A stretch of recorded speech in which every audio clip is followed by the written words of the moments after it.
ಹನುಮಧ್ವಜ ವಿವಾದಕ್ಕೆ ಈಗ ಮತ್ತೊಂದು ಟ್ವಿಸ್ಟ್. ಧ್ವಜಸ್ತಂಭ ನಿರ್ಮಾಣಕ್ಕೆ ಅನುಮತಿ ನೀಡಿದ್ದ ಗ್ರಾಮ ಪಂಚಾಯತ್ ನಡಾವಳಿ ಪುಸ್ತಕವೇ ನಾಪತ್ತೆ.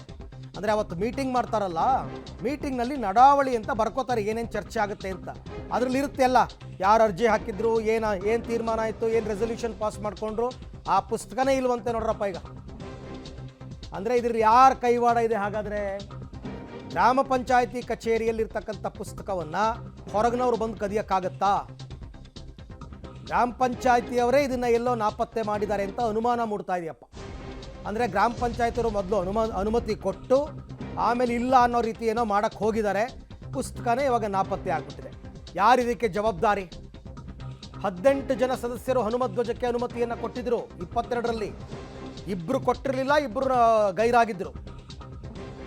ಗ್ರಾಮ ಪಂಚಾಯತಿ ಕಾರ್ಯದರ್ಶಿ ರತ್ನಮ್ಮಗೆ ಈಗ ಸದಸ್ಯರು ಪ್ರಶ್ನೆ ಮಾಡ್ತಾ ಇದ್ದಾರೆ, ಎಲ್ಲಿ ಪುಸ್ತಕ ಕೊಡಿ ಅಂತ. ಆ ಬುಕ್ಕೇ ಇಲ್ಲ, ಆ ಬುಕ್ಕೇ ನಾಪತ್ತೆ ಆಗಿಬಿಟ್ಟಿದೆ. ನೋಡಿ ಎಂಥೆಂಥ ಜನ ಇರ್ತಾರೆ. 18 ಜನ ಸದಸ್ಯರು ಸೈನ್ ಮಾಡಿರ್ತಾರೆ ಅದಕ್ಕೆ. ಅದು ದಾಖಲೆ ಆಗಿಬಿಡುತ್ತಲ್ಲ ಇವ್ರಿಗೆ. ಹಾಗಾಗಿ ಪುಸ್ತಕನೇ ಇಲ್ಲ ಅನ್ನಿಸ್ಬಿಟ್ಟಿದ್ದಾರೆ. ಈ ಬಗ್ಗೆ ಮತ್ತಷ್ಟು ಮಾಹಿತಿ ನನ್ನ ಕೊಲೀಗ್ ರೋಹಿತ್ ಅವರಿಂದ ಪಡೆಯೋಣ. ರೋಹಿತ್, ಈಗ ನಡಾವಳಿ ಪುಸ್ತಕ ಇಲ್ಲದಿದ್ರೇನು ಅನುಮತಿ ಪತ್ರ ಅಂತ ಕೊಟ್ಟಿರ್ತಾರಲ್ಲ, ಅದಾದರೂ ಇರಬೇಕಲ್ವಾ? ಅರವಿಂದ್, ಅನುಮತಿ ಪತ್ರದಲ್ಲಿ ಇರುವಂತದ್ದು ನಾವು ರಾಷ್ಟ್ರಧ್ವಜವನ್ನ ಹಾರಾಟ ಮಾಡೋಕೆ ಮಾತ್ರ ನಿಮ್ಗೆ ಪರ್ಮಿಷನ್ ಕೊಡ್ತೀವಿ ಅಂತ ಹೇಳಿ ಅನುಮತಿ ಪತ್ರದಲ್ಲಿ ಉಲ್ಲೇಖ ಆಗಿದೆ. ಆದ್ರೆ ಈ ಲೆಡ್ಜರ್ ಏನ್ ಬರುತ್ತೆ, ಗ್ರಾಮ ಪಂಚಾಯತಿ ಲೆಡ್ಜರ್, ಸಾಮಾನ್ಯ ಸಭೆ ಆದಂತ ಸಂದರ್ಭದಲ್ಲಿ ಅಲ್ಲಲ್ಲೇ ಕೂಡ ಕರೆಕ್ಷನ್ ಮಾಡ್ಕೊಳ್ತಾರೆ. ಮತ್ತೆ ಅಲ್ಲೇ ಸ್ಥಳದಲ್ಲೇ ಸಹ ಅದು ರೆಸಲ್ಯೂಷನ್ ನ ಬರೀತಾರೆ ಕೈಯಲ್ಲಿ. ಆ ಒಂದು ಪುಸ್ತಕದಲ್ಲಿ ಯಾವೆಲ್ಲ ವಿಚಾರವಾಗಿ ಚರ್ಚೆ ಆಯ್ತು, ಯಾವ ವಿಚಾರ ತಿರಸ್ಕಾರ ಆಯ್ತು, ಯಾವ ವಿಚಾರ ಪುರಸ್ಕಾರ ಆಯ್ತು ನಿಟ್ಟಲ್ಲಿ ಅಲ್ಲಿ ನಡವಳಿಕೆಯಲ್ಲಿ ಬರೀತಾರೆ ಕೈಯಲ್ಲೇ ಕೂಡ.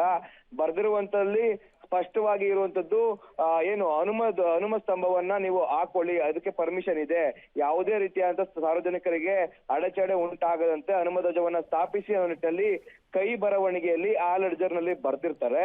ಅದಾದ ನಂತರವಾಗಿ ಅವತ್ತಿನವರೆಗೂ ಕೂಡ ಇರುತ್ತೆ. ಕಳೆದ 25ನೇ ತಾರೀಕು ಸಹ ಒಂದು ಸಾಮಾನ್ಯ ಸಭೆ ಇದು ಈ ಒಂದು ಕೆರಗೋಡು ಗ್ರಾಮ ಪಂಚಾಯತಿಯಲ್ಲಿ ನಡೆದಿದೆ. ಆ ಒಂದು ಸಾಮಾನ್ಯ ಸಭೆಯಲ್ಲೂ ಸಹ ಆ ಲೆಡ್ಜರ್ ಬುಕ್ ಇತ್ತು. ಆದ್ರೆ ಸದ್ಯಕ್ಕೆ ಇವತ್ತು ಬಂದು ಆ ಲೆಡ್ಜರ್ ಬುಕ್ ಅನ್ನ ಪರಿಶೀಲನೆ ಮಾಡಕ್ಕೆ ಬಂದಂತ ಸಂದರ್ಭದಲ್ಲಿ ಫಸ್ಟ್ ಮಾಧ್ಯಮದವರು ಬರ್ತಾರೆ. ಮಾಧ್ಯಮದವರು ಬಂದಂತ ಸಂದರ್ಭದಲ್ಲೂ ಕೂಡ ಮಾಧ್ಯಮದವರು ಕೂಡ ಆ ಒಂದು ಲೆಡ್ಜರ್ ಬುಕ್ ನ ತೋರ್ಸಕ್ಕೆ ಅಧಿಕಾರಿಗಳು ಮುಂದಾಗಲ್ಲ. ಇದಾದ ಬಳಿಕವಾಗಿ ಗ್ರಾಮ ಪಂಚಾಯತಿ ಸದಸ್ಯರೇ ಬಂದು ನಾವು ಲೆಡ್ಜರ್ ಬುಕ್ ನೋಡಬೇಕು, ಹಿಂದೆ ಆದಂತ ನಡವಳಿಕೆಗಳು ಏನಾಗಿತ್ತು ಅದ್ರ ಬಗ್ಗೆ ನಾವು ಒಂದಷ್ಟು ಮಾಹಿತಿಯನ್ನ ತಿಳ್ಕೊಬೇಕು ಅನ್ನೋ ನಿಟ್ಟಿನಲ್ಲಿ ಅವರು ಕೂಡ ಬುಕ್ ಅನ್ನ ಅಧಿಕಾರಿಗಳ ಬಳಿ ಕೇಳ್ತಾರೆ. ಅವರು ಇಲ್ಲ ಸಬೂಬನ್ನ ಇದೀಗ ಕೊಡ್ತಾ ಇರುವಂತದ್ದು.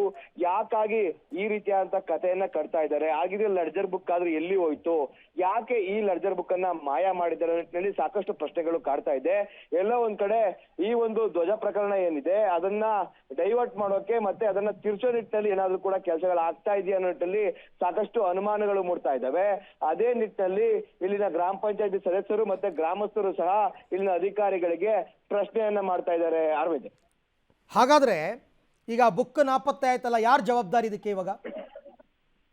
ಅರವಿಂದ್, ನೇರವಾಗಿ ಇಲ್ಲಿನ ಗ್ರಾಮ ಪಂಚಾಯತಿಯ ಅಧಿಕಾರಿಗಳೇ ಇದಕ್ಕೆ ನೇರ ಹೊಣೆ ಆಗ್ತಾರೆ. ಯಾಕಂತಂದ್ರೆ ಒಂದು ಸರ್ಕಾರಿ ಪುಸ್ತಕ, ಆಗ ಆಯಾಯ ಇಲಾಖೆಗೆ ಸಂಬಂಧಪಟ್ಟ ಪುಸ್ತಕಗಳೆಲ್ಲವೂ ಕೂಡ ಆಯಾಯ ಕಚೇರಿಯಲ್ಲೇ ಇರಬೇಕಾದಂತದ್ದು ನಡವಳಿಕೆಯ ಪ್ರಕಾರವಾಗಿ ಇರ್ತದೆ. ಉದಾಹರಣೆಗೆ ಜಿಲ್ಲಾಧಿಕಾರಿಯ ಕಚೇರಿಗಳಲ್ಲಿ ಇರಬೇಕಾದಂತ ಪುಸ್ತಕಗಳು ಜಿಲ್ಲಾಧಿಕಾರಿಗಳ ಕಚೇರಿಯಲ್ಲೇ ಇರ್ತವೆ.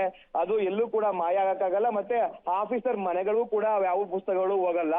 ಆ ನಿಟ್ಟಿನಲ್ಲಿ ಗ್ರಾಮ ಪಂಚಾಯತಿಯಲ್ಲಿ ಇರಬೇಕಾದಂತ ಒಂದು ಲೆಡ್ಜರ್ ಸಹ ಅಲ್ಲೇ ಇರಬೇಕಾಗಿತ್ತು.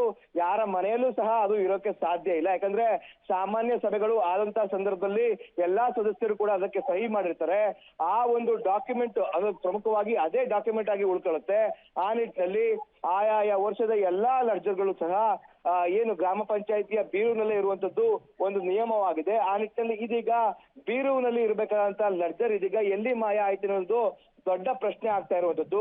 ಒಂದ್ ಕಡೆ ಗ್ರಾಮಸ್ಥರು ಸ್ಪಷ್ಟವಾಗಿ ಆರೋಪ ಮಾಡ್ತಾ ಇದ್ದಾರೆ, ಸಚಿವರು ಮತ್ತೆ ಶಾಸಕರ ಕೈಗೊಂಬೆಯಾಗಿ ಇಲ್ಲಿನ ಅಧಿಕಾರಿಗಳು ಆ ಲೆಡ್ಜರ್ ಅನ್ನ ಮಾಯ ಮಾಡಿದ್ದಾರೆ. ಇದಕ್ಕೆ ನೇರ ಹೊಣೆ ಶಾಸಕರು ಮತ್ತೆ ಸಚಿವರ ಮಾತನ್ನ ಕೇಳ್ಕೊಂಡು ಅಧಿಕಾರಿಗಳು ನಡ್ಕೊಳ್ತಾ ಇರುವಂತಹ ಒಂದು ದುರ್ನೀತಿ ಅಂತೇಳಿ ಕೂಡ ಒಂದು ಆರೋಪವನ್ನ ಮಾಡ್ತಾ ಇದ್ದಾರೆ. ಮತ್ತೆ ಇದೀಗ ಗ್ರಾಮ ಪಂಚಾಯತಿಯ ಕಾರ್ಯಾಲಯಕ್ಕೆ ಇಲ್ಲಿನ ಪೊಲೀಸರು ಭದ್ರತೆಯನ್ನ ಕೊಟ್ಟಿದ್ದಾರೆ. ಜೊತೆಗೆ ಆ ಬಾಗಿಲನ್ನ ಬೀಗ ಹಾಕೋ ಕೂಡ ಪ್ರಯತ್ನ ಪಟ್ರು.